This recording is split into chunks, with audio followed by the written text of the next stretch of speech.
When all hopes were almost lost, the Secretary General of the Commonwealth of Nations visited Buea, the Southwest Regional Headquarters, held talks with traditional leaders, politicians and other members of the public out there. But before that, she has spent 4 days in the nation's political capital, Yaoundé. Patricia Scotland held talks with the President of the Republic, members of Parliament, and equally those of the Senate, as well as other politicians, and the equally elections Cameroon election.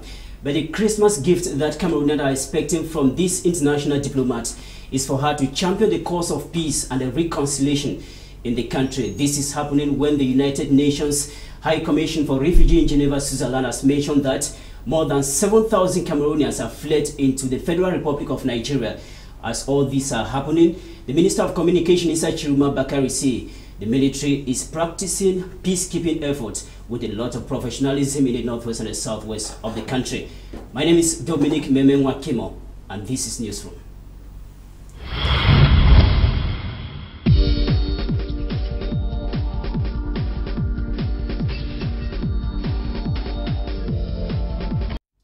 We begin with the major headlines of this week, done to us by my colleague Morinti.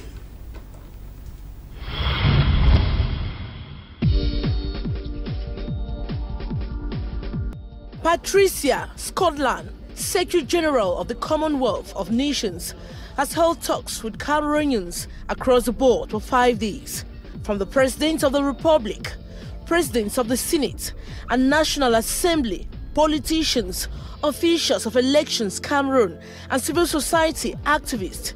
The main point of discussion has been how to resolve socio-political tension in Cameroon. The leader of the Gentlemen's Club wants dialogue, peace and unity. Patricia Scotland has come and gone. What next? That is a big question Newsroom is examining this day. The government of Cameroon celebrates military activities in the northwest and southwest regions. As a Minister of Communication prides of the number of suspected secessionists arrested and brutalized, the population of the 2 regions has just their eyes to shed tears while lamenting over torture, arbitrary arrest and looting perpetrated by the military. What if the military was derailing from its original assignment to protect people and their property? Newsroom probes into the misunderstanding between the military and the population in the northwest and southwest regions of Cameroon. The Christmas bells are already ringing, with children at the center of the celebration. Buying and selling activity has become an inevitable point in the agenda for many. Movement from one part of the country to another, necessary, but what many have not given priority is a spiritual preparation to receive the newborn Jesus Christ. The quest to purchase toys for kids, make arrangements for food and drinks has not provided room for prayers and confession. The Newsroom team wishes you happy celebration with dignity and respect. This is Newsroom, your well-prepared food for the brain. Bon appetit.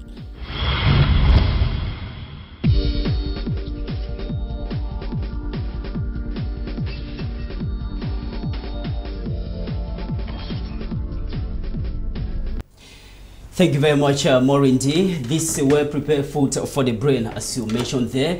We welcome our guest for this program this day, Barrister Michel Ndoki. You are a lawyer and equally militant of the CRM party. You're welcome to the program. Thank you so much.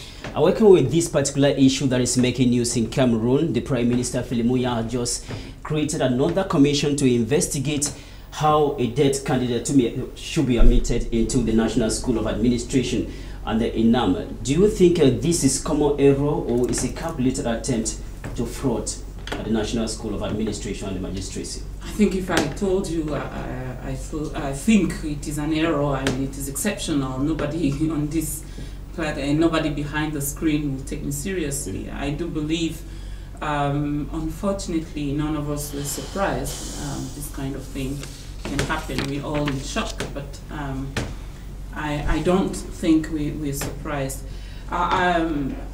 We also in CRM believe we should stop talking really about the malgovernance or lack of governance or issues with the current regime and focus on what's next and how do we prepare to rebuild this country, to bring it back to where it is supposed to be and where we want it to be. And this is just another example of what we need to work on. We need to work on the institutions that we respect and results of this kind of exam. ENAM is used to be a very reputed school, and we need to bring it back to where when you say used to, meaning today, lost its value? Unfortunately, we do think when you have results like that, and the reaction of the Prime Minister is not to sack the person responsible of the organization for the organization of the exam, but rather to create a commission. It shows you what kind of seriousness people have in dealing with those issues, and the consequences, of course, lose respect and confidence in the ability of this institution to bring out reputable civil servant or competent civil servants, and that's again something we have to work on. I think years go by. One former parliamentarian of Bui Division, Honorable Tata John, was appointed, or late Honorable Tata John was appointed by the CPDM party to reorganize the party at the base years after he has died. So appointing dead people is almost becoming a banal issue in the country today. What is happening? Is it like the civil states who are at the level of the council, dead people are not declared? What is happening that those who are alive are not appointed or are not declared successful in examination, but dead people? Is it like African tradition saying that the dead never dies or something? What is happening is that we are still to complete the work that we've started to bring about reform in this country. That is what is happening.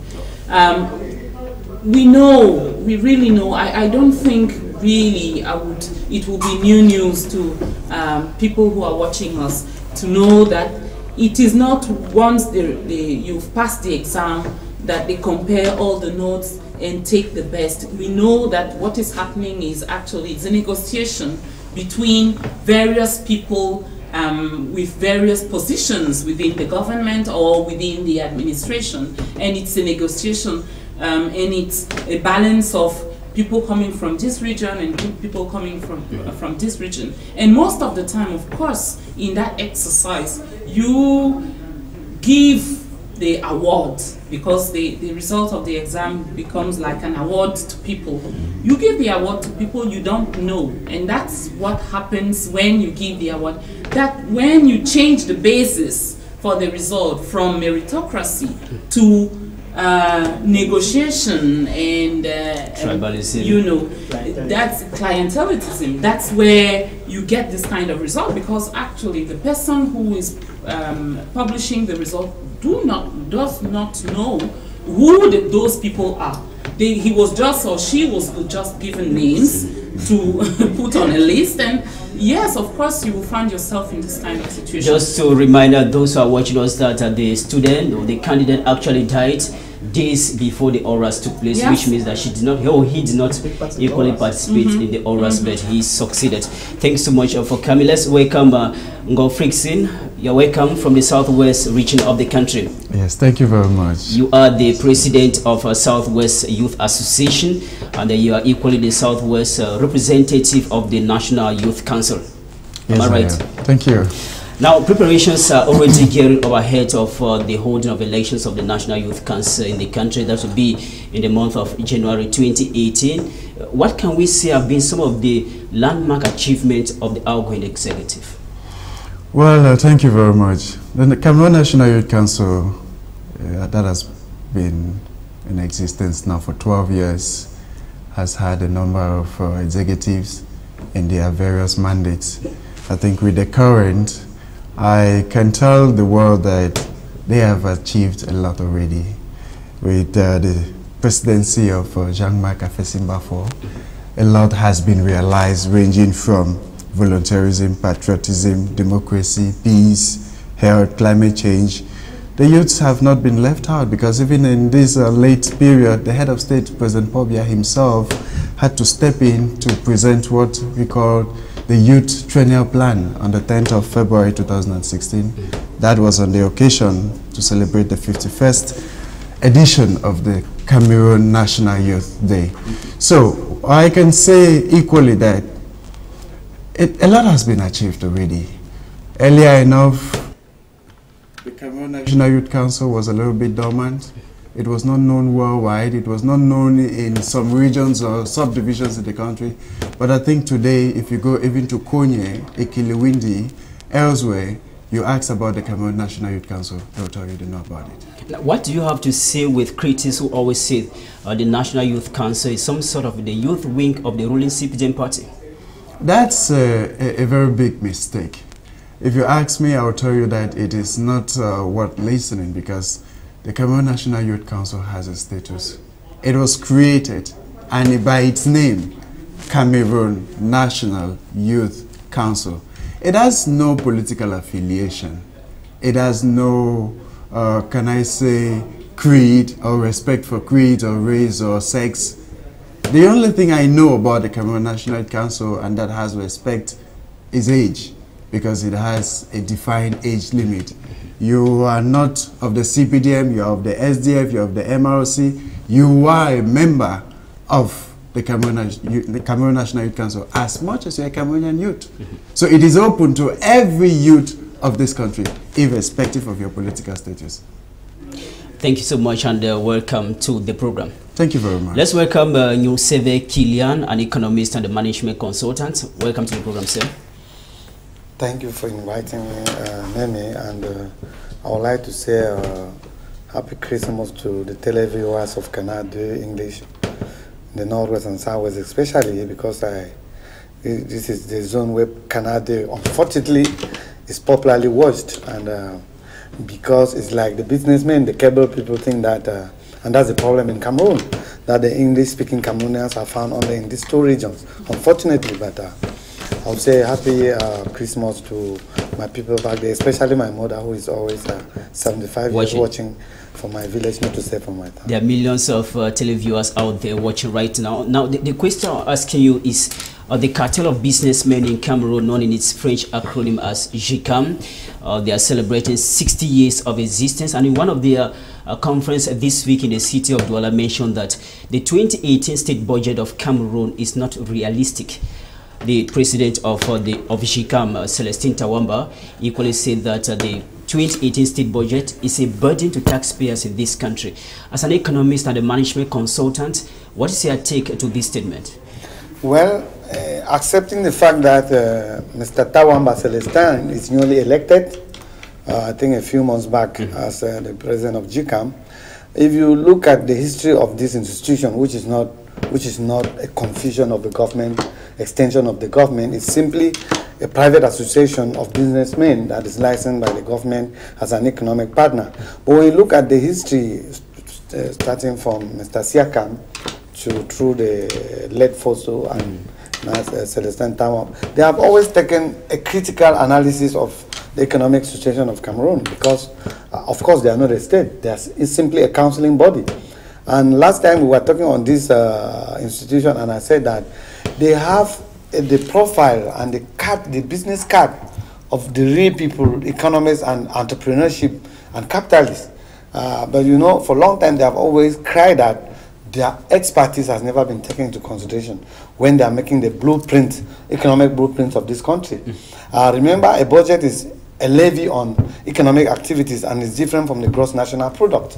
You know, if I go by statistic of 2012, where the gross national product of Cameroon is 15,000 billion, and when you look at the budget, which is 4,000 billion, it's some sort of around 25 to 30% of the gross GDP of Cameroon. But now, coming to the burden of it, which they're right, and it's not only this year. Burden on taxpayers, which means common Cameroonians. They're right. I mean, Cameroon's budget has always been a levy on taxes, and we have warned that the communal liberalism, the strike between because you might find out when you tax the private sector, or the area where you tax in economic, macroeconomic policies can have a multiply effect impact on prices or on the pockets of the poor people. But when you look at the way taxes are done in Cameroon, and that's where Cameroon is a heavily taxed country. The state has abandoned those areas, those that can produce resources by the state. The council has, I mean, tourism, you can imagine the reservoir that Cameroon has, the beaches that we have. Where is our tourism? We have a lot of our culture, our music. Those are things that can create value income to the state. But they've gone to taxpayer money, which is easily, because they can easily harass people and get money from it. So that's where the problem, and it plays on the pockets of the poor people in Cameroon. Now, the criticism that is coming from GCAM on the state budget is not the first. Several other Cameroonians have criticized this state budget.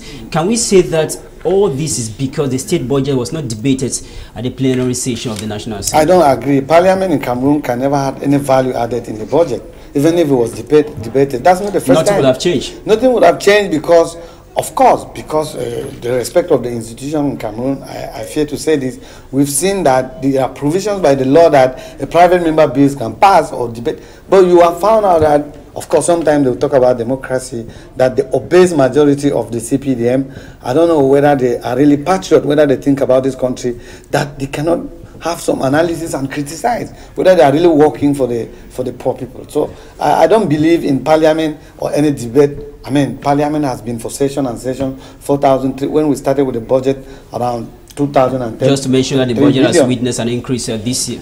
Of course, and as I've always said, it's not the increase that matters. The governance issue that we're posing is always a problem. You know, I said it is a levy. It's a levy by government to run the government institution, but also as a gendarme to ensure that the social aspect of the country is protected from the private sector, because you know that the capitalists can easily have their interest. But is this budget used actually to protect the interest of the have-nots? I don't think. Thank you very much. Let's welcome Fome Ngi Jones Tafu, a young man and a civil society activist. You're welcome to the program, sir. Thank you very much, Dominic. You are coming from you're just coming from Bamenda, that is the capital city of the northwest region of the country. Friday this week, the government delegate of Bamenda City Council, Vincent Jindumu, closed down the shops or closed down the gate of the Bamenda main market, trying to punish traders who have been respecting ghost town in the town of Bamenda in the northwest region of the country. Just back from Bamenda, how is the population, and most especially these traders of Bamenda main market, reacting to the decision of the government delegates? Answer I will give here will seem rather ridiculous, but it is the answer. That's why we thank you for inviting me here today. You're welcome. Yeah. Actually, I was there before the closure of the main market. The delegate had sealed the shops. The guys came, the traders came, opened their shops, and then now what happened on Friday was that the delegate now came and doubled the locks. The permanent sealing of the shops, that since you people decided to respect ghost town, I will seal your shop. Prolong the ghost town. Prolong the ghost town for you. So now, those who are for secession, I call it in quote because now we don't even know who is who. They now say, Mr. Delegate is part of us. If we say that tomorrow is ghost town, and Mr. Delegate say, okay, the ghost town have to continue after tomorrow, then he should be part of us. Which means he's in accordance with the ghost towns, because we cannot take a wrong to correct a wrong. Yeah, these people, they call for ghost towns, and when they call for ghost towns maybe for 3 days, we are trying to solve a problem here. When the 3 day passes, you say this is a population, we say we are trying to protect, we are trying to make sure they are happy and comfortable at home. And you penalize them, because the people you are penalizing is the population and not the secessionists. So how is the population preparing for end of year festivity with the Bamenda market being shut down by the government delegates? I'm here to come there, because now you have shut down the market just few days to the Christmas. What is penalizing the Cameroonian population of that region. Because now those who are traders, they don't sell. Those who came to buy things to sell within these few days, because within these few days people make huge sum of money. They have taken loans from banks. They have taken loans from banks to invest because they know people do sell this period. Now you close their shops with the goods inside. What becomes of the goods after this? I think in trying to solve a problem, we should not radicalize the population, because what he is doing is radicalizing them. Because I bet you somebody who was maybe for a peaceful Cameroon, when you push the person to the wall, maybe he invested money that he borrowed from a bank, and when the bank is on his neck about to call to maybe take the collateral property he gave to the bank. What will he do? He will become so aggressive. We hope that the situation is going to come back to normal in Bamenda, chief town of the northwest region of the country. Let's get what the newspapers have been talking about this week and put together to us by Indira Ayuk.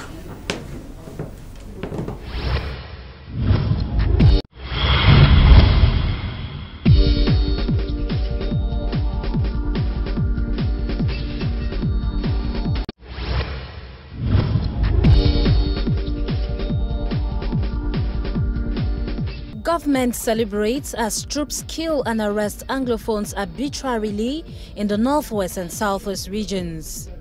The Post quotes the Minister of Communication allocating a pass mark to the military for maintaining peace in the Anglophone regions.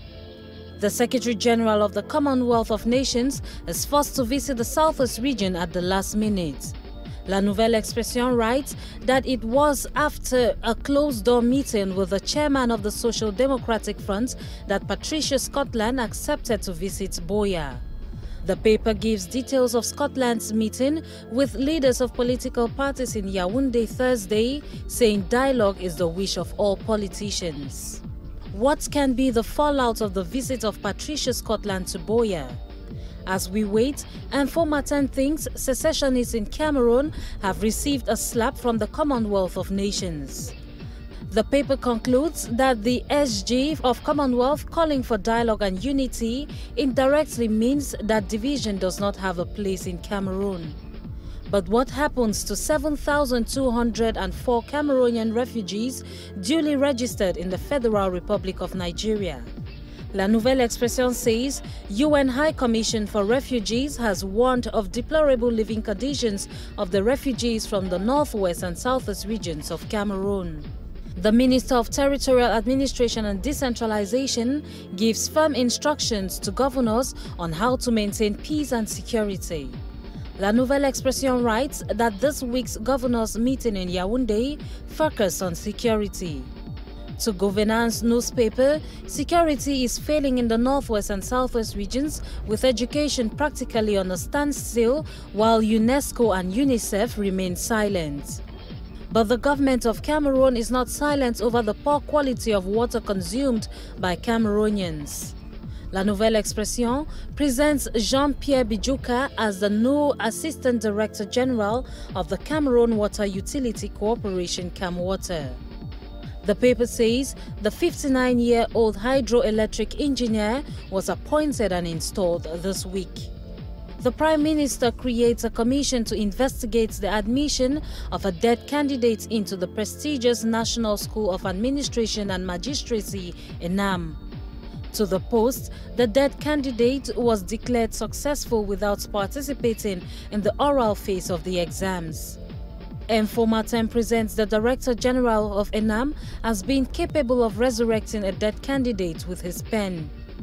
To Aurore Plus newspaper, Toussaint Linus Mejana has the task to prove his innocence concerning the fraud case in the school.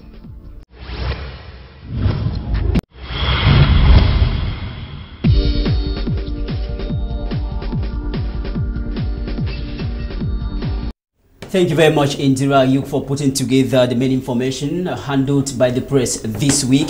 We start our main topic for this day. We are talking about the Secretary General of the Commonwealth that spent 5 days in Cameroon, visiting various places. She spent 4 days in Yaoundé, and Friday this week she was in the southwest, especially in the town of Buea. Patricia Scotland held talks with the President of the Republic, Politicians and the other members of government, elections, Cameroon, civil society activists, traditional leaders. Her last stopover was in the town of Boya on Friday, where she held talks with youth associations, traditional leaders, lawyers, and other people that can contribute to the dialogue process to come out of the Anglophone crisis that have been in the country for over a year today. One of those who participated in the talks yesterday in the town of Boya is Ngwe Frigson. Thank you once again for coming. You are part of that discussion yesterday with the Secretary General of the Commonwealth. What exactly do the youth tell this lady? Well, thank you very much. Unfortunately, the Secretary General of Commonwealth, Right Honorable Patricia, didn't grant any audience to the youth associations. Audience were granted to administrative authorities, the chiefs, but the youths had no place. So youths like myself, would only squeeze myself into, can I call it, offices of the big guns, because that's how it has always been. It's unfortunate because the problems we are having in Cameroon today, I can call it a youth problem, because right now it is being engineered, championed by the young people. But when it comes to round table talks or decision-making tables, the young people are never there. They sit and take their decisions, and then they implement the said decisions, and they expect the youth to work on the execution or implementation of the said decision. That is how it has always been, and that's why we'll continue to keep having problems also. Anyway, about the Commonwealth Secretary General's visit to Boya, it is applauding because it is because of Boya and Bamenda, or the Northwest and the Southwest, that caused Cameroon, or the Republic of Cameroon, to be a member of Commonwealth.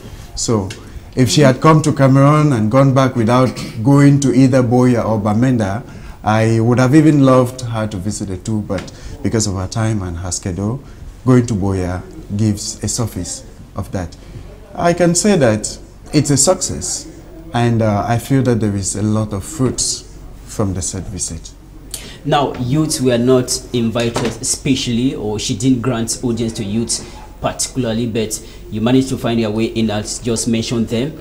She met with traditional leaders in the southwest region of the country. What exactly did they tell her is the cause of the problem we're having today in Cameroon? Well, the cause of the problems of, can I call it, the Anglophone country, or Anglophone Cameroon, is as far back as when Patricia Scotland was born. So as a matter of fact, what she has studied, she has been Attorney General in England and Wales, or for England and Wales, and I'm very, very sure that she had received complaints, because this Anglophone problem is not something that began today. It is something that had been cooked up for so many years by various politicians, some of whom are still living and some of whom are dead already. Now, I don't think that she came to Boya to get first-hand information about the issue, because she knows already. She came for clarification of certain facts and opinions of some of the stakeholders involved, most especially the position of the Southwest region. Because as we call it today, the Anglophone problem, as it was in the beginning, today it is no more the Anglophone problem, because the Southwest region has clearly and tactically stated we're not part of it. We're not part of secession. We don't even think we can return to federalism, because to the Southwest, federalism, especially the two-state federalism, is a nightmare. So I think this is what Patricia Scotland wanted to get from the horse's mouth, that is from the people of the Southwest region. I will come back to you to find out what the Southwest region is proposing. But Barrister Michelle Ndoki, before the Secretary General of Commonwealth traveled to the town of Boya, she had met with the President of the Republic at the Unity Palace, that is in Yaoundé. She talked about dialogue, peace, and reconciliation. And the President of the country equally mentioned that the revendications of teachers and the lawyers are already being taken into consideration, with measures taken to solve the problem. But he equally reaffirmed the fact that secessionists will be dealt with correctly. Is this a message of reconciliation, or there's something lacking? Again and again, we strongly believe all of those questions, every Cameroonian has an answer to it. We strongly believe in CRM that we know where we are as a country. We realize that the problem that this country is facing is not an Anglophone problem only.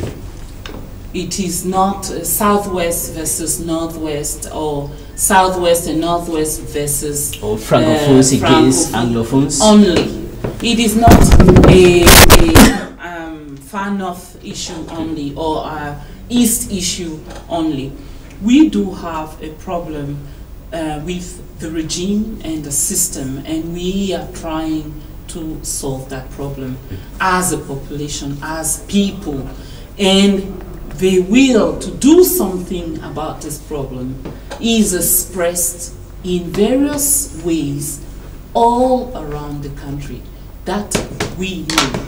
Mrs. Scotland met with the President of the Republic because he represents the institution. When you look from outside Cameroon and you want to speak to one person and through this person talk to Cameroon, you have to go to the President of the Republic. Unfortunately, at the moment, the President of the Republic is not recognized by these people or the people of this country as their voice. When the current President speaks, we Cameroonians, most or a lot of us, do not feel this is us talking. And this is the issue that we need to But his mandate has not expired, which means of course, he still incarnates the nation as the president of the country. And that is the reason why we do believe he should talk. He should be the face of dialogue, one part of the dialogue. But here we are with a current president having to discuss with the people who gave him the mandate, because the people are not happy with the way the country is run at the moment. And we are still waiting for him to start the dialogue. Instead of starting a dialogue, he's sent the army. And he's expressed very clearly that when part of the army, people from the army are dying, it is a problem. And the people who kill them should be killed back. But when the people who gave him the mandate die, when they commit atrocities, when they are raped, when they disappear from their houses and all that, then he doesn't have anything to say.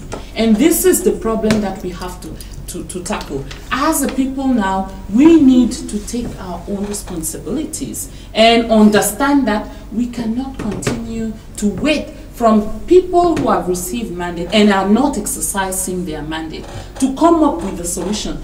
Because now I've received another message. The message sent from the military authorities and the governors, the DOs and SDO is continue with arrests. Continue to arrest people because they are spreading fake news on the internet. So repression is the strategy of the government for now. And repression is not versus an external enemy. They are saying they want to exercise violence against the people who gave them the man. How can that work? So the help we are waiting from Commonwealth, from Francophonie, from France, from everywhere, is for people to get the current president to understand that this strategy will not work. Okay, I'll come back to you, Mr. Kilian, to find out more about the issue. But let me find out from Inge Jones, coming from the northwest region of the country. You know, many Cameroonians have earlier speculated that the Secretary General of Commonwealth was to go back without visiting either of the two Anglophone regions. But when she finally went to Buea, is it a welcome initiative from the population of the Northwest, or they expected her to go to the Northwest as well? I think the issue is not the Secretary General of the Commonwealth going to the Northwest. Already, going to the Southwest was enough. Okay. Because what is the issue here? We have a problem. It's what we call the Anglophone problem. It's not even an English-speaking problem. It's a national problem. You understand? So what we expect from the Secretary General and the international community is to make Mr. Biya, as she earlier said, to understand that you can't continue suppress the people who voted you in office. At least if you have a child and he is crying that, Dad, I have a stone in my shoe, what you should do is call the child, remove the shoe and see the stone and take it down for the child to be comfortable. Instead of you beating the child, that don't say that you have a stone in your shoe. There's no stone in your shoe. That is what is happening. Now, first of all, we had teachers and lawyers who went on a peaceful march to the street.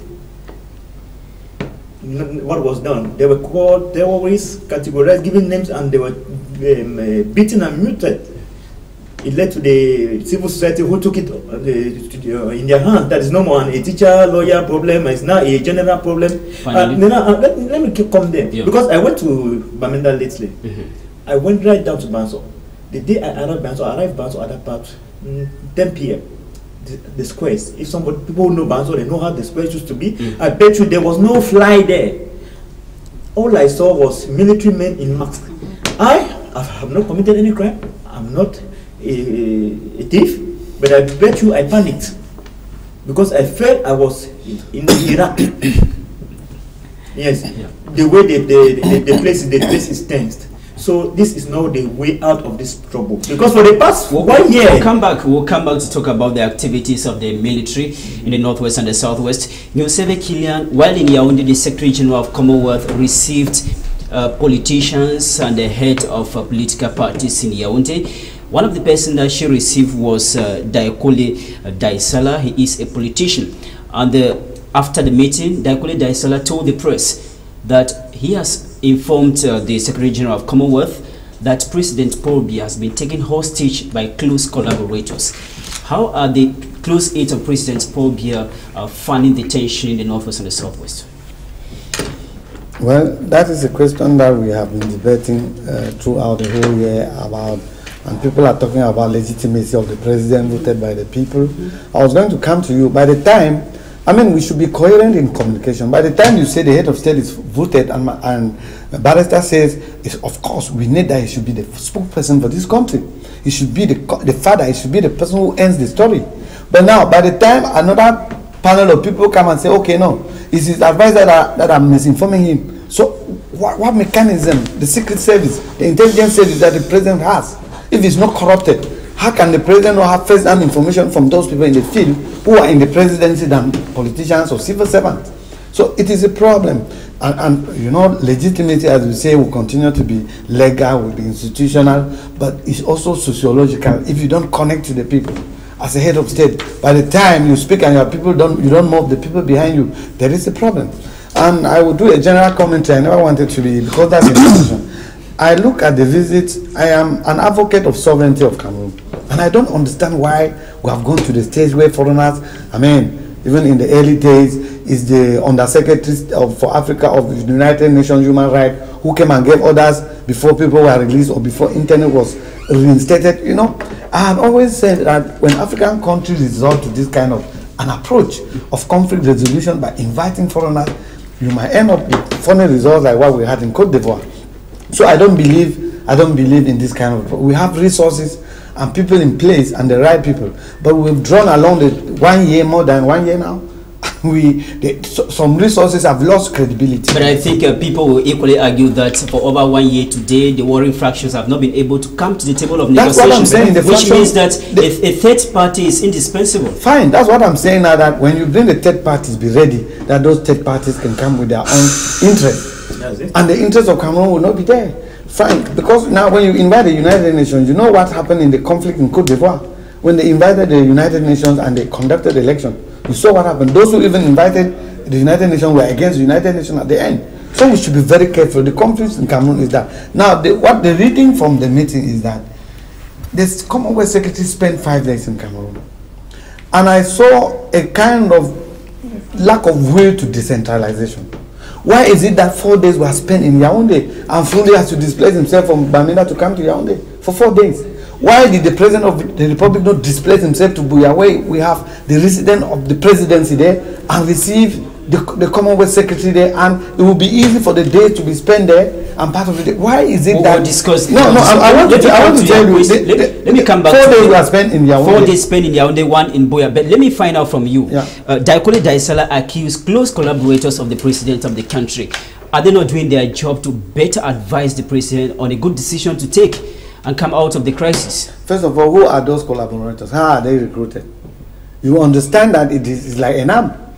So I don't want to come back to the very stories. The casting is always done, and that's why before the exams.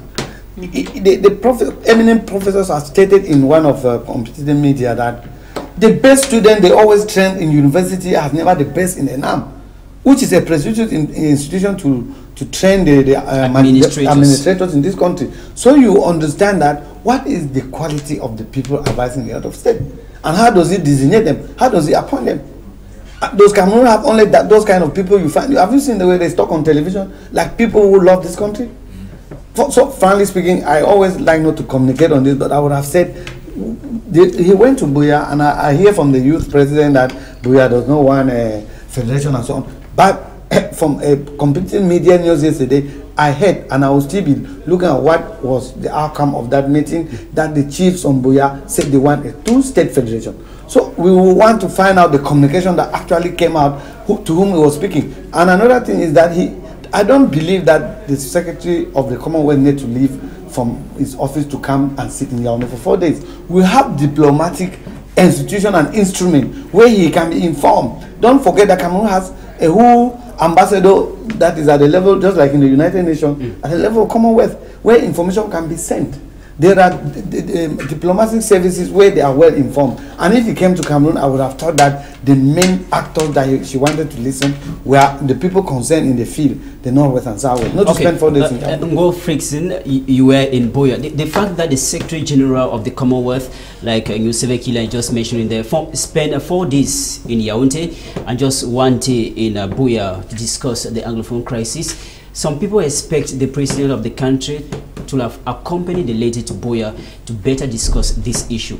What is stopping the president from visiting any of these 2 regions to calm the tension?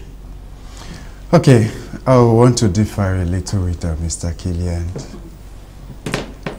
The head of state is not supposed to travel. It's my opinion. The head of state is the head of state of Cameroon. My opinion is that they have been clamoring that the head of state would have visited. Allow him yesterday explain, we saw the French president in Mali to spend the new year with the army. Come back to you. Let him learn. So please, it's my opinion, and you disagree with me, I agree, because that's democracy. In democracy, yeah.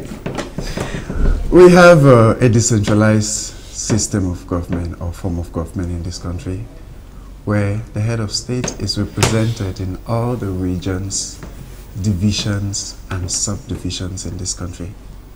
But there are major issues where the head of state cannot speak? Just allow him speak. No, you know. In the Southwest region, in the Northwest region, and all the other regions in this country, the head of state is represented there by the governors. If Governor Bernardo Kaliabila is in Buea to receive the Secretary General of the Commonwealth, I don't see any reason why His Excellency the Head of State has to be displaced to accompany the Secretary General to Buea. Because if that is done... The situation at hand is not worth it? The situation at hand, now we're talking about the Anglophone problem. That is it. Yes. It is not the Secretary General of the Commonwealth that is going to compel the Head of State to travel down to Buea, because this problem has been going on for 1 year plus. So if the Head of State had to go to Buea, or was to go to Buea, he had not waited for Patricia Scotland to come before he goes down to Buea. So when is he going to go, since you are well introduced to know where you go? Mr. Killian, I want to call your attention to this. We're in a Republican country. I equally want to differ with Barrister that the Head of State has lost legitimacy on the people. I will say no to that, because the president of this country is the last man standing. Irrespective of whatever we have in this country today as problem, it does not reduce him to having lost legitimacy of the people, because as it is stated in the constitution of this country, he is the number one. He is there to protect the national integrity of this country. So it is true we have a problem. Why?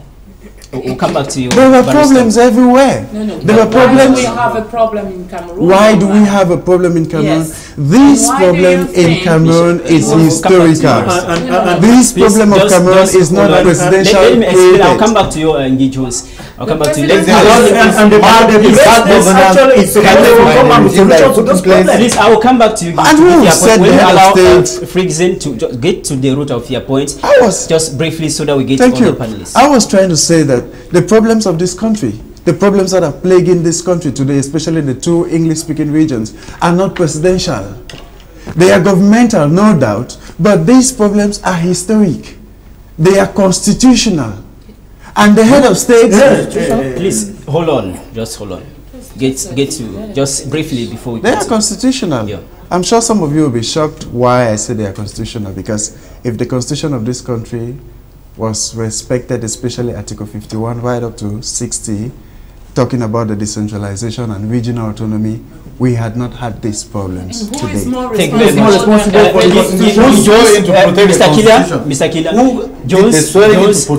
Mr. Killian, I will come back to you.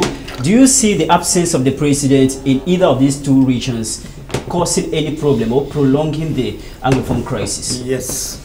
How? I would say a very big yes, because from the way go, if Mr. Biya, when this group of people who came together and they didn't have a spokesperson, they decided to come up with a consortium, which was a group of people, representatives of the various syndicates who came together to speak on behalf of the people who had grievances.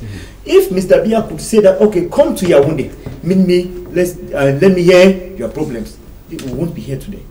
If Mr. Biya had left, he said Bamenda is his second home, and he is the president of this country, which means that he can go anywhere, anytime, without anybody asking him any question.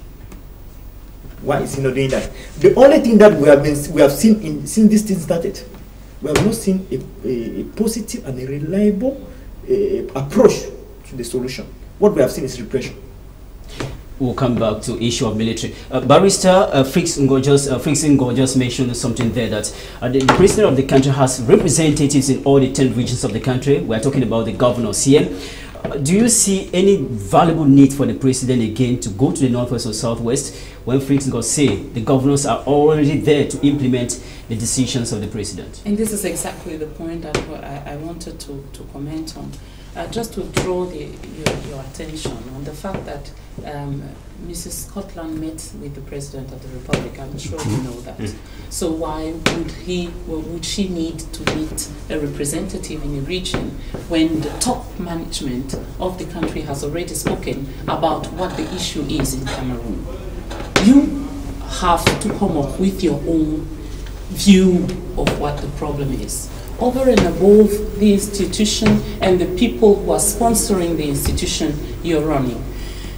What is happening is that everybody has realized that when you listen to President Paul Biya, you're not listening to Cameroon as a whole. And that is the reason why we have... That's your opinion. Yes, of course, and we are here to express our opinion. And this is put up to you for you to think about it. You're saying the problem is constitutional, and by implication, it should not be considered as the current president's problem because it's constitutional. Do you know that the constitution has been changed by this president? It was modified, not changed. It has been modified, also you know. Or amended. Or you know, so you know he did that job. You know also that he's been in office for more than your age, and he's not been able, with reforming the constitution, and with being in charge, and with being the last man standing, to solve this problem that you, as an adult, now are facing. This should talk to you and make you ask yourself questions about the ability of these people, this person you gave mandate to run the country in an efficient way, to bring about peace and harmony among all the Cameroonians. The reality we are in now is that this is not the country we want to live in. The country as it is now is not in a state where we want it to remain. And we are here striving, and I hope everybody has realized, for me as a politician, it's been huge progress made since last year. Because last year, on a table like this, you will have one person saying the current regime is not able to solve the problem, and the four other one arguing over if it is the president of or the government or the Anglophone or the lawyers, etc. Where we are now, you can see that the majority of us realize where the problem is. Now it's not about understanding where the problem is. Nobody will be praised for the ability to analyze the problem. We will be praised the moment we start tackling that problem for us and for our kids. We have markets closed down by the government because we will not relent in saying we are not happy with the work they are doing. We need to change this country to a country where we are happy to live in harmony and in peace. This means expressing ourselves. We are happy that people from outside now are showing to us Cameroonians that if we speak, and we speak louder, we will be heard. This is our duty now. 2017 will be soon over.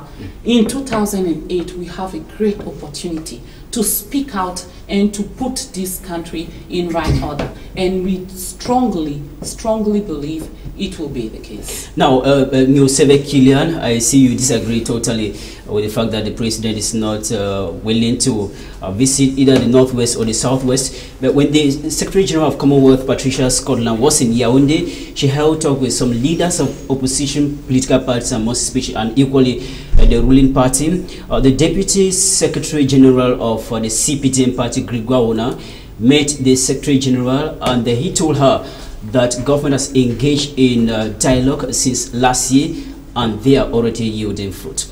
How do you evaluate the dialogue process of the government with Anglophones in the country as far as the problem is concerned? I will be very surprised, and I will ask myself whether the Secretary, Under Secretary General or Secretary of the CPDM is actually a Cameroonian who lives in this country. Because if you say that the dialogue they engage is already yielding fruit, when two regions are still under heavily armed soldiers, I mean, then we have a problem here. And I would like to extract myself from commenting on those kind of things, if it is political gymnastics or what. I don't want, I have not come here, I'm not a politician. I'm just a civil, I'm a Cameroonian, and I want my opinion to pass, and I'm not looking for a position. I know what I do to live. But let me tell you, the dangers is that even in corporate governance, where is my domain management consultant, the management of administrative management, there are delegable tasks and tasks that you cannot delegate. It's not because the head of state has people representing him in the provinces and so on. Let me tell you, the sovereignty of this country, the army, there are issues in this country that the head of state cannot delegate. Even if he asks for opinion of the people, he himself has to go down and get a touch of it before he acts. And it's not only in this country.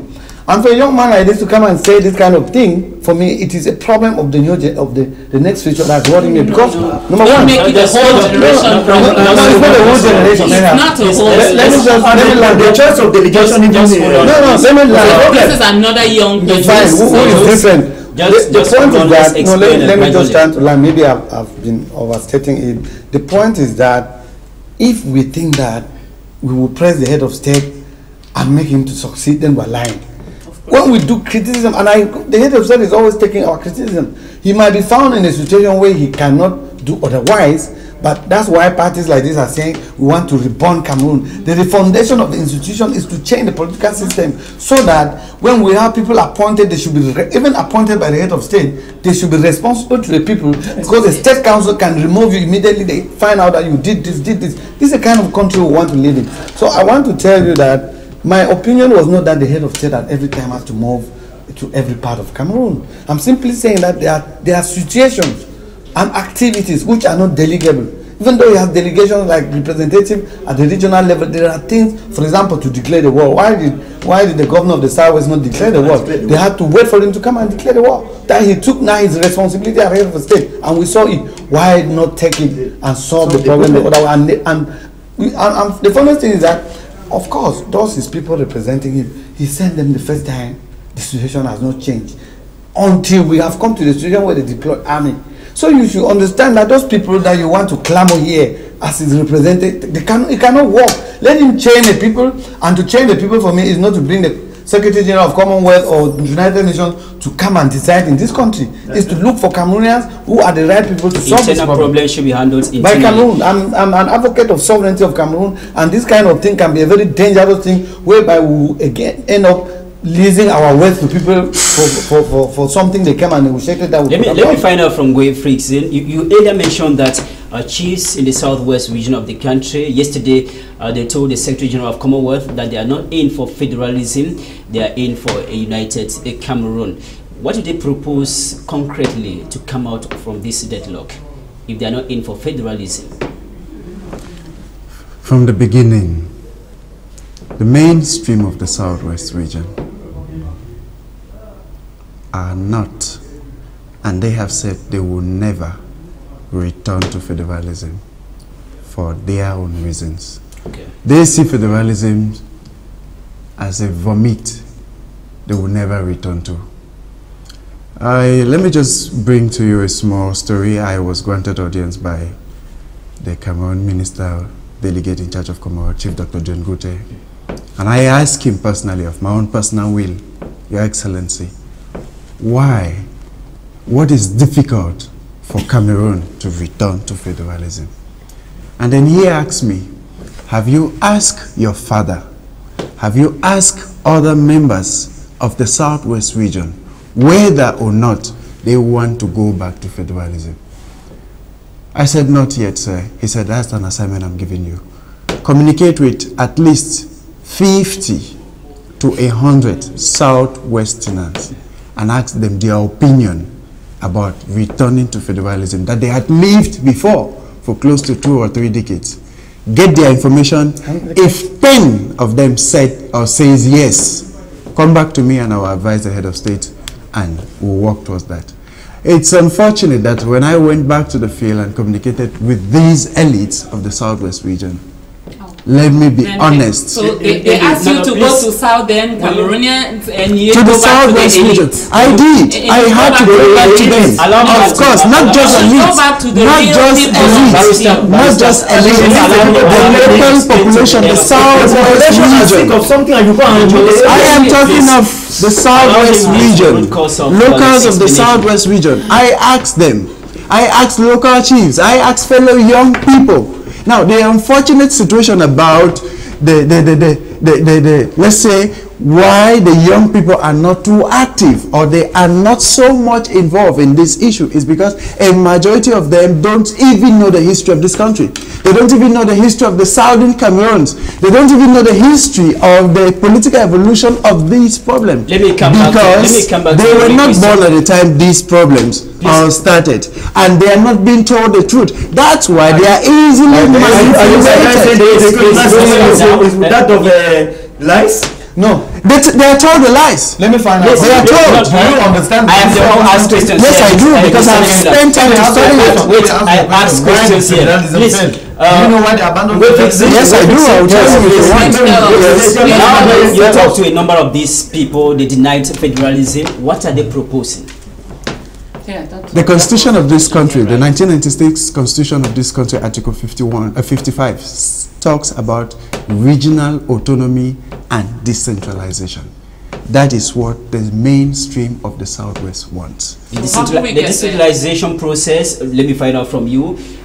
For several years now, we have been implementing decentralization. How far is it working? If decentralization was effective, we wouldn't be where we are today. We won't have this problem. That's a simple question. Answer to that question. Because if we have this problem we have today, because we have Cameroonians from the English part. Remember, decentralization is a process. No. What's the difference between decentralization and federalism? Decentralization is a process. Is it moving gradually, or is not it just moving? It is stagnant. It is not moving, and there's no hope of it moving. Because the people who they can call the representative of the decentralization, they hold power captive. Okay, imagine a delegate, a government delegate. Yeah? He's the one in charge of the decentralization in the north. And he comes and just close the markets like that. Do you think that if the people had voted him, will he do that? That is a big question that people out there will be answering now. Barrister, let me find out from you. One of the people that the Secretary General of the Commonwealth met in Yaoundé is the President of Faku Lawyers Association, yes, Barrister Agbo Felix Bala, alongside a journalist and a civil society activist, Elise Smith. When they met the Secretary General of Commonwealth, they told her that for negotiation and dialogue to take its real course, secessionists must come on the table of negotiation. How do you react to that? I react by saying those people are part of Cameroon. Inclusive dialogue. And it is our duty to listen to all Cameroonians. We are listening to this young man, yes, who is saying to us things that hurt us, because we do know what is the situation of this country, and we are frustrated, and we are sad, and we are angry, and we are fearful because of the situation of the country. And we seem to listen to something like, actually, we already have the solution and we are working on implementing the solution, and the solution is that you guys, the Cameroonians who are saying we want a change in the country, you change your mind.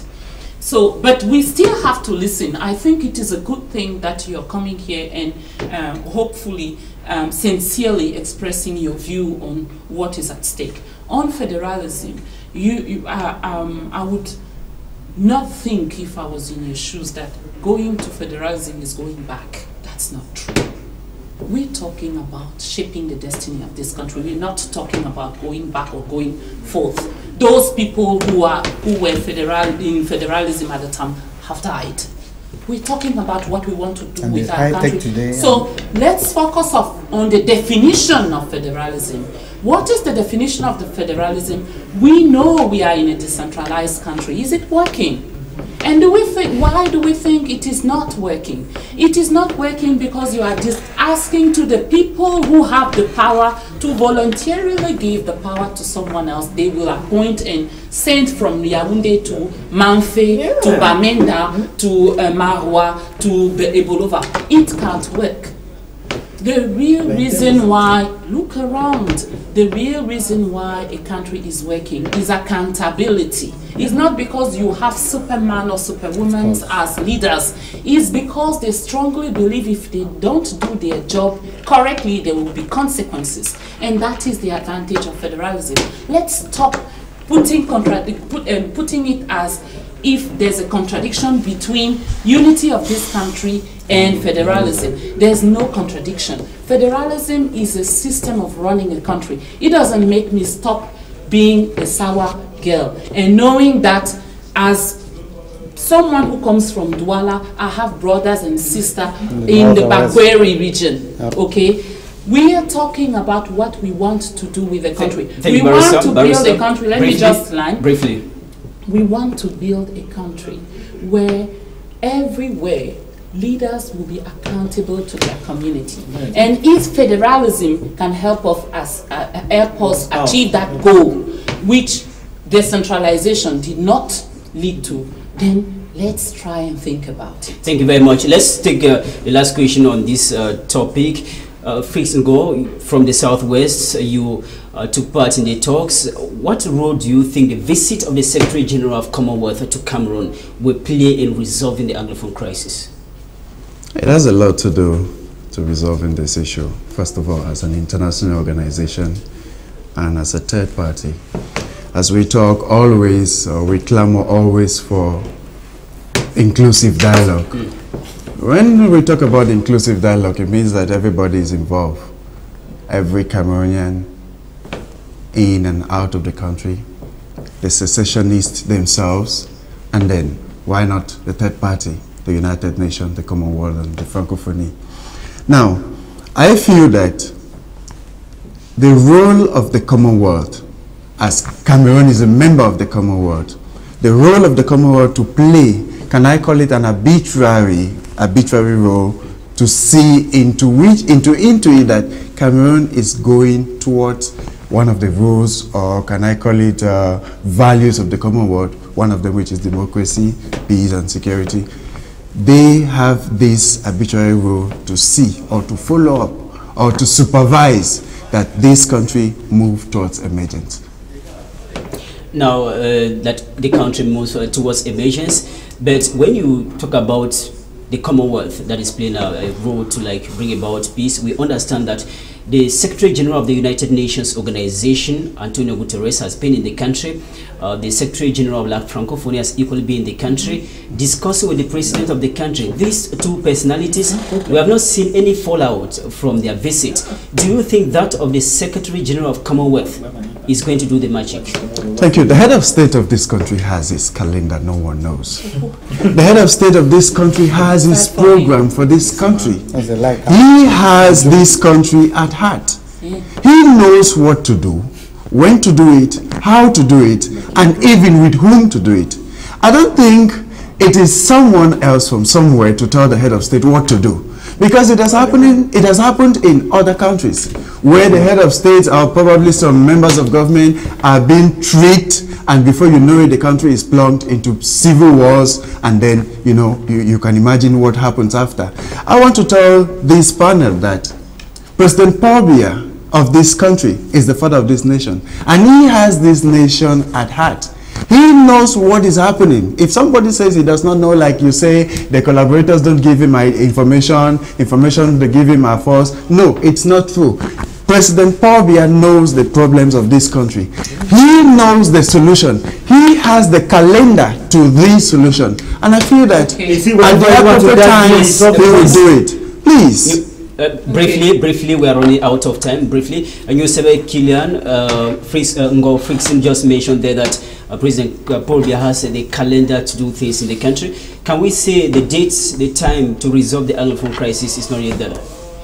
Well, that will be, I will be under my test, because I would have wanted that we should not have people who are arbitrarily arrested. And it is not only Cameroon. Once you deploy the army to a locality because of this kind of a crisis, the army will resort to collect everybody first and investigate. We'll have time to. Penal procedures in Cameroon are very slow and long, and people will tend, psychologically, people are going to suffer.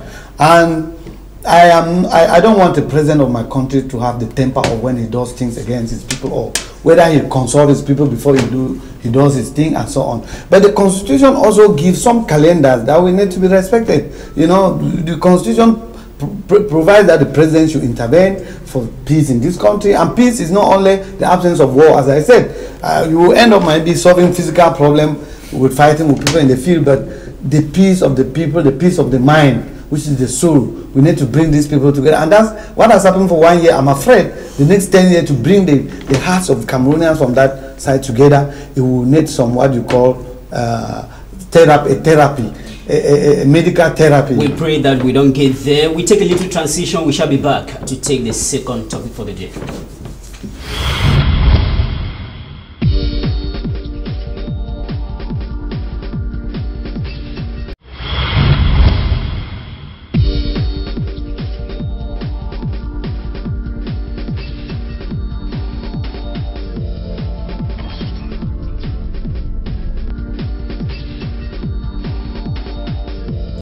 Welcome to join us once again. The government of Cameroon, through the Minister of Communication, Issa Chiruma Bakari, has saluted the activities of the military in the northwest and the southwest region of the country, saying they are doing a great job with a lot of professionalism in the press conference he granted this week in the nation's political capital, Yaoundé. We begin with Ngo Frickson. You are coming from the southwest. You tour several subdivisions in the northwest and the southwest regions of the country, more than 20 or 40 of them that move around, try to find out the root cause of the Anglophone crisis. When you move to these villages, these subdivisions, what have they been telling you are the activities of the military on the ground?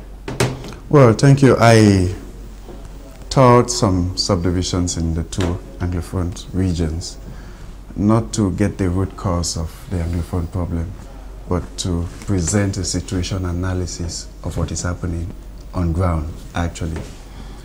The military has been dispatched to security risk zones, which, by my opinion, it's a laudable idea. We have been living in insecurity for close to a year. I want to tell somebody that the state of affairs in these two regions is precarious. You can imagine that even for nothing, you are being threatened. They burn down schools. They burn down the flag, the national symbol. I feel that it is not a good idea. It's not even something, it's an abomination in the ears of every Cameroonian individual. And I feel that the position of the military is to push back all these, to secure, to protect the interests of the Cameroonian people, their lives, their properties, and the territorial integrity of the country. Do you think the military carry out some torture, looting, and extorting money from the population of the Northwest and Southwest? I will tell you no. I will tell you a big no. The military, in no official report, has extorted money from the local population. As much as torture is concerned, I can tell. Okay. This is better. Okay. Thank you. Ngi Jones, the Post newspaper this week mentioned that in a village called Barrow Village in Guti subdivision, the military stationed in the forest to secure the population actually seized bags of bushmeat from the villagers and they demanded them to pay the sum of 100,000 francs each. How is this related to the fight against secessionists in the Southwest? The military is stationed there for security purposes to secure the population, and the population of this area are fleeing out. I think that should answer your question. Barrister? We have reports from the two regions whereby some villages where we used to have 400 inhabitants are now villages with 10 inhabitants. And I believe in a region where you have a strong presence of army to protect people and their belongings, it's quite a strange attitude from people to leave their home and belongings and to go and live in the bush. We have reports from these two regions saying that military people get into houses and they rape the young girls and they take away the young men and then they send them military gendarmes and then they ask for 100,000 CFA francs in return for freedom. Is that report official or it is a Facebook report? I don't know what you mean by official, just young man. Explain your For point. me, a report is a report when you have a witness, someone who experienced it in their own life. I call that false information, not report. Just hold on, let her explain. And we are not surprised you're calling it false information. That's exactly what the President of the Republic, who is so well informed, is doing also. The reality is, even you cannot deny there's a crisis in this country. So we have respect and we feel for the people. You were mentioning some of the activists. I am privileged to know Felix Nkongo Albobala is one of them. He's personally giving regular report, and he's been telling to the General Secretary or the representative of Commonwealth about what is happening in his country at the moment. And we do feel for the people who are experiencing such hard time. The only thing we can say is hatred and anger and violence cannot be the right answer to the situation. Even though we understand from a human point of view why one would be tempted to retaliate. What we need to keep our eyes on is what is the kind of country we want to leave to our kids and what is the kind of country we want to live in. Again, as I said earlier, 2018 is for the people who believe in Constitution a very big year. Let's focus on how to get ready for this year and get ready to bring about the change we all want in this country. Okay, Nuseve Kilian, the Minister of Communication, Issa Chiruma Bakari, says, and I quote, the action of the military in the northwest and the southwest are yielding fruit. What does it mean? Are they fruit of brutality or they are fruit of peace? That question can only be returned to him, but me... When you look at the situation on the ground... The kind of fruit I would have wanted... Let me explain. When you look at the situation on the ground, we have a little over 7,000 Cameroonians duly registered by the United Nations High Commission for Refugees in the Federal Republic of Nigeria in Cross River State. We have villages that have been deserted. When he talk about yielding fruit... That's what I wanted to tell you. It depends on his objective. If it's that they have arrested all the secessionists, then fine. But for me, the kind of fruit I would have expected is complete return to school of people back there. I would have expected that the lawyers, people are being judged and justice is being done, because these are what we call the Republican values and institution. But by the time, if you have to be congratulating yourself that the army is succeeding, it means that actually there was a war, and that the enemy, who is the secessionist, is being captured. But the war was declared by the president on the 30th of November. Fine. So I hope that if the objective was to get the secessionists and they are being captured, it's true that we have other sources of information. People will talk about official, because I don't know if a bishop in a place gives an information. What is the difference between a fact and what is official? Because what is official maybe in this country is what comes out from the government, spokesperson and so on. But this is still part of Cameroon. In the United States, even where you have those things, it's not like that. When something happens, a deputy like we who spoke in the United States, the government, first of all, the central government will first call him, and he will not lie, because these are all part of the government. So in this country, you people are painted aspects of Cameroonians as people who cannot give the truth, and this is where the problem is. So for me, the truth is that if they are really capturing the people who tortured, who are burning places, who are killing the soldiers, I will congratulate that. But the point is that if they are getting to violation of human rights, that would be a problem. So a fact, and then the fact that internet, which is a high-tech, which is a freedom of expression, communication tool, is being suppressed. I've been an advocate for the fact that that would have been an instrument that helps the government to actually differentiate between who is doing what. And this, my junior brother will not refute the fact that when videos were passing in Buea, they went and took girls from their rooms, the military people that were posted there, and rolled them in mud and beat them, and we saw. But now that this instrument is not there, it's true, there will only be you will only be the person who has the means to give us the official sources, which is not correct. We need to reinstate this instrument of communication, of course, which is making our country to be like a country which is violating freedom of expression and communication. Now, Ngwe Frickson, this week a document published by the United Nations High Commission in Geneva, that is in Switzerland, mentioned that 7,204 Cameroonians are duly registered in Cross River State by the UN High Commission for Refugees. What is carrying away these Cameroonians? The activities of secessionists or those of the military? 2 to 3 years ago, there were close to 25,000 Cameroonians living in Nigeria up north because of the Boko Haram insurgencies. In the East region, from Betwa, we equally recorded Cameroonian refugees in the Central African Republic. Nobody complained. Central Africa. Nobody made stories about it. Nobody. But today, nobody when Cameroonians are refugees in Nigeria because of the secessionist activities, which I feel that the government has the utmost responsibility. Please. Excuse me. Please. When you were talking, I wasn't talking. Please, I respect everybody's opinion. Please. Why is it that when the government, through its military, struggles to curb down the secessionist activities of secessionists, can I call them rebels in this country, it becomes a complaint?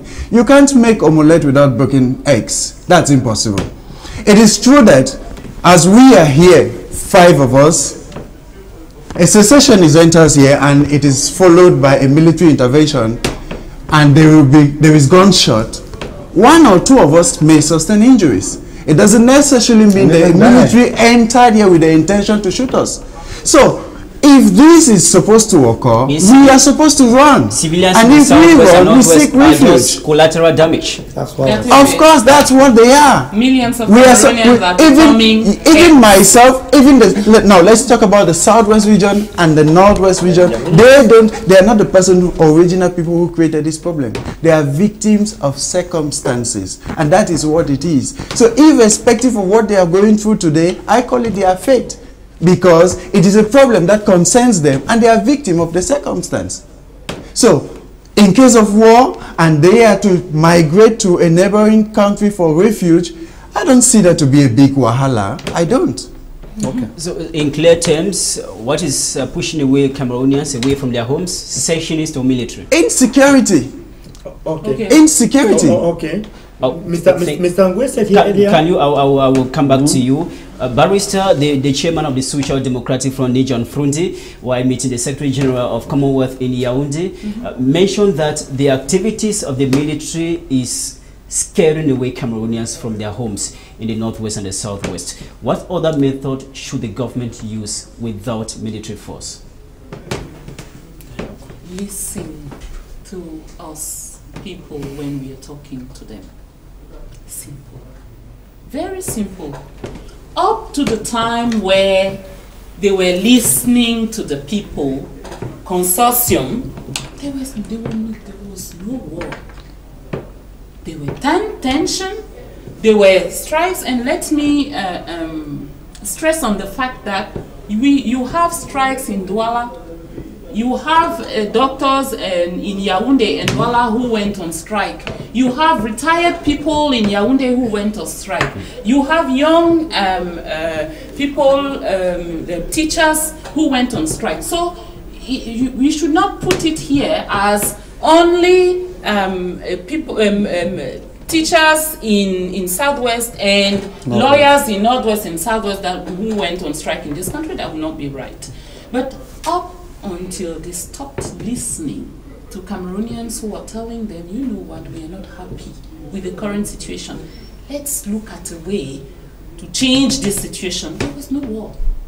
War started when they started calling those people they were discussing with terrorists, put them into jail, and started getting into houses to oppress people, to make them feel afraid of joining the people who were advocating for a change. The reality of the situation is that the strategy is to go into the population and harass them, rape, etc., so that people are afraid of coming out of their house, from their houses, and then the government can say, okay, order, we now have order. Unfortunately, it is not working, and that's where I agree with yes, because it is not someone outside of this country who's going to make this conversation happen. The conversation needs to happen. What is missing at the moment is one part of the conversation. The one part of the people, they will not listen, but we are confident they will finally listen. There are internal, how do you call DGRE in English? The people in charge of giving information. Intelligence service have already started telling them, you need to change your strategy. You cannot tell your own people that I am at war with you. As a government, it doesn't make sense. We are 3 minutes to the end of the program. We are confident that they will finally listen. They will finally listen. We are 3 minutes to the end of the program. Time for us to propose. Mr. Nyusebekila, what will you propose now that the Secretary General of the Commonwealth has come and gone for a real dialogue to take its course? No, I don't know. You earlier mentioned that when we speak on television, people listen. I go back to the proposal that has been. The proposal is inclusive dialogue. Is dialogue, and let me tell you, the thing is, position the army at the borders where those people are coming from, because even if it happens in Cameroon, it's not going to be the army. I mean, we have gendarmes and so on that would have. I was amazed that even in Canada, people came and removed the flag of Cameroon where we have military attaché posted. My younger brother does not know that this country, I don't know whether the people have taken functions in this country love this country. It's not in Cameroon. You accuse Northwest that they came and changed the flag. How could in a foreign country 6 people came without a gun and remove the symbol of the state in the foreign country? You don't know the implications of that. This cannot be accepted, and they would have terrorized all Cameroonians even in that, because we are in the country. So we are simply saying that the solution is to withdraw the army position. The war is no fight like that. This kind of a war, you say secession. Who is a secessionist? Do you know him? Is he armed? How is he armed? Do you know their arms? So that is where you fight a conventional war. But a war like that, you need the intelligence services to dictate, even the internet, to know those who are passing violent communication, and then you can get to them and say, where do you get this from? You made a point. You made a point. You go and arrest people, and then there are collateral damages, as we are saying. Collateral damages. What last word will you say as far as military population misunderstanding in the southwest and the northwest? Briefly, please. We don't have enough time again. Thank you. I think that the government should re-strategize. Okay.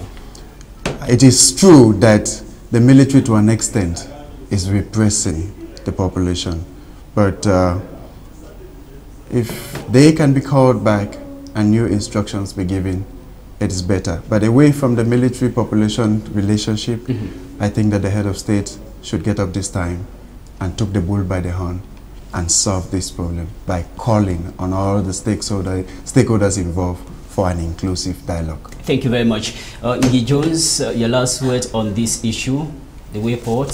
My last word on this issue is that all what we are trying to do is nation building.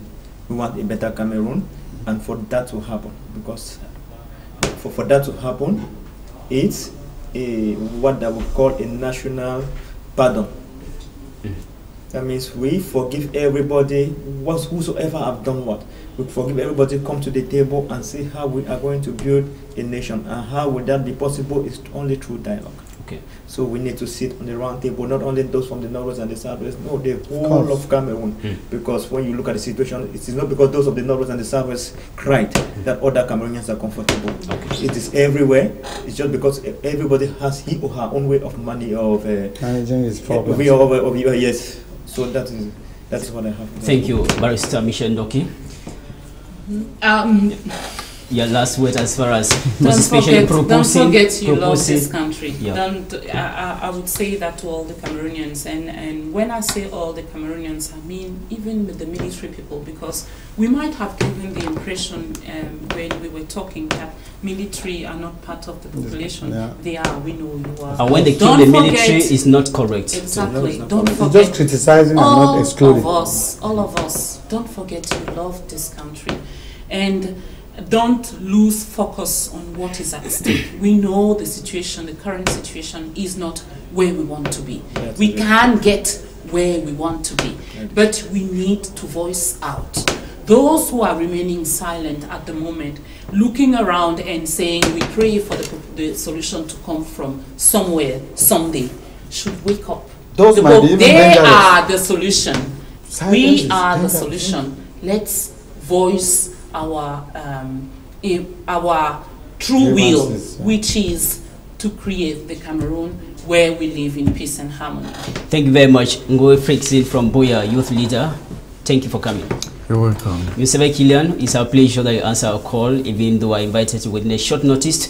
You managed to make it here. Thank you so much. Yeah, I wish that with the coming of the Lord Jesus Christ on Monday, to bring peace in the minds of Cameroonians. Happy New Year, Christmas and New Year in advance to everybody. All right, Ngi Jones Staffo, thank you for coming. You spent the whole night traveling from Bamenda to Douala. You managed to be here. Thank you so much. Thank you. Barrister Michelle Ndoki, thank you once again for coming. Thank you for coming. Ladies and gentlemen, we thank you so much for watching us. If you miss out anything on this program this day, Saturday, tune on to Canada English as from midday on Sunday and watch a rebroadcast of this program, Newsroom. My name is Dominic Memenwa Kimo. Wishing you happy celebration. The last thing was